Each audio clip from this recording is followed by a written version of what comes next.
За неделю на наш WhatsApp мы получили десятки писем от жителей республики. В одних просят о помощи по открытию ремонта, в других делятся красивыми видами памятных монументов. Вот село Юкачима Мадырского района. По этой фотографии видно, за внешним видом мемориала следят регулярно, кирпичная кладка и поребрики со свежей краской.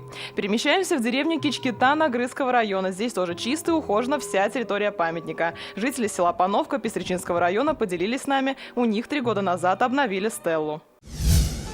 В нескольких районах к празднику открыли новые памятники, сообщают нам телезрители. Один из таких в Сармановском районе в деревне Новый Менделябаш. Основали его на средства самих жителей. Уже 9 мая здесь провели митинг.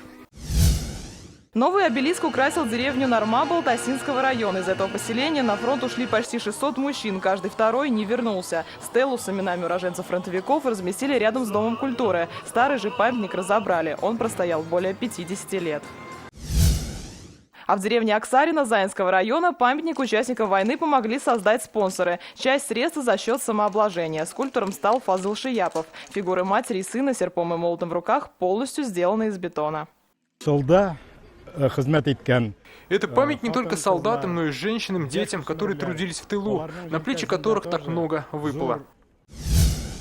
Жители деревни Онбия Заинского района еще продолжают ждать ремонта местного мемориала, сообщили нам сегодня. В ожидании капремонта территорию облагораживают своими силами. Единственный памятник на 2 деревни в Агрызском районе тоже ждет ремонта. Жители надеются, 75-ю годовщину Победы они будут встречать у нового обелиска. Юлия Муратова, ТНВ, Татарстан.